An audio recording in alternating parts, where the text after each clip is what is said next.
bem, retornamos com o nosso programa Viva a Vida e nesse bloco nós vamos tirar algumas dúvidas jurídicas. E a dúvida que surgiu nesse momento é o seguinte, a pessoa quer comprar um imóvel e não sabe quais os cuidados que tem que ter, né?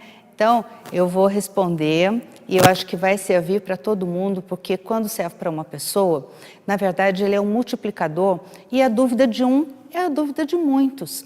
Então, se eu puder ajudar você, eu fico muito feliz, porque esse é o objetivo desse programa. Muito bem. Quando você vai adquirir um imóvel, vamos dizer um imóvel já pronto, que já tem até algum tempo, né, de construção, não tem problema nenhum. Você vai comprar do seu amigo a casa dele, que ele está vendendo ou o terreno, ou a fazenda, o sítio. Quais os cuidados? Primeira coisa, você tem que ir até o cartório de registro de imóveis e buscar uma certidão atualizada da matrícula desse imóvel.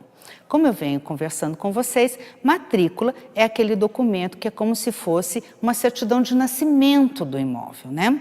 Então você vai lá no cartório de registro de imóveis, se você tiver o número da matrícula, vai sair essa certidão na hora, ou então se você não tiver o número da matrícula, você dá o endereço e às vezes até demora um pouquinho, mas é fornecido.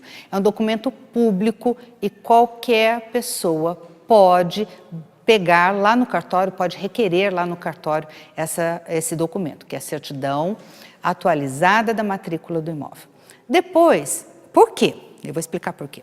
Primeiro, se esse bem estiver penhorado, esse imóvel estiver penhorado, vai estar gravado lá na matrícula, vai estar averbado na matrícula. Se esse imóvel não puder ser alienado, também vai estar lá gravado na matrícula. Se esse imóvel não puder ser comunicado, por exemplo, né, entre os cônjuges, você tem que saber qual é o regime de bens entre os cônjuges, se a pessoa é casada, se não é. Tudo vai estar lá descrito, mas principalmente você vai saber se quem está vendendo o imóvel para você é o dono. Porque se não tiver o nome dele lá, é sinal de que ele tem apenas a posse ou nem isso. Então você já fica esperto e procura um bom advogado, porque você pode estar entrando aí numa roubada, tá bom? Depois você tem que pegar a certidão de nascimento ou de casamento das pessoas que estão vendendo esse imóvel para você, para saber se elas não são interditadas e principalmente o regime de bens do casamento.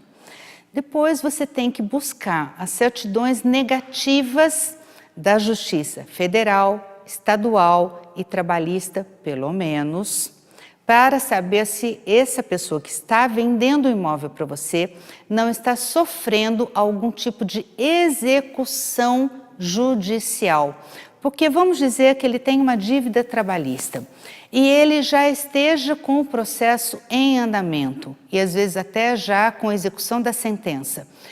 Pode ser que não tenha penhora averbada na matrícula do imóvel.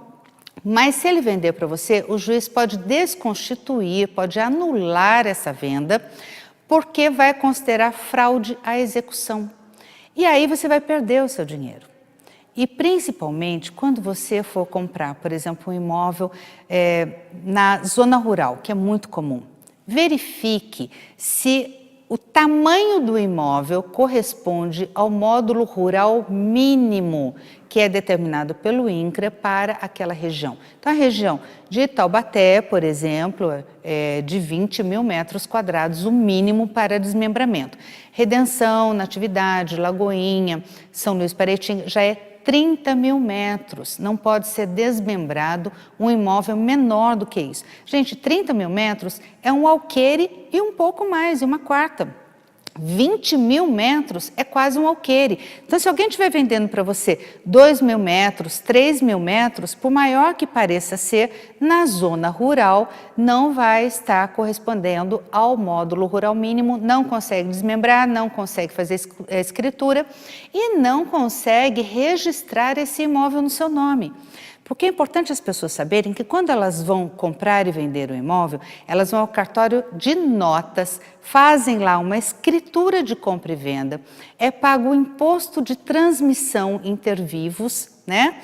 E depois disso, ela tem que pegar essa escritura e levar no cartório de registro de imóveis para que essa compra e venda seja averbada lá naquela certidão que você pegou lá na matrícula. Lembra do imóvel? Que quando a gente começou a conversar, eu falei para vocês? Porque toda compra e venda vai ser averbada lá na matrícula daquele imóvel. Todo imóvel tem uma matrícula. Então, é muito importante que as pessoas tomem todo o cuidado possível para não perder o seu dinheiro, para não comprar imóvel, dar dinheiro aí para quem não é dono, por exemplo. Tem muitos casos que a gente vê que realmente a pessoa acaba perdendo a economia de uma vida toda pela falta de conhecimento sobre o assunto. E como conhecimento é poder, eu divido esse conhecimento com você. Se você estiver com alguma outra dúvida, você pode entrar em contato conosco pelos nossos canais nas mídias, na internet, Facebook, Instagram e principalmente pelo YouTube.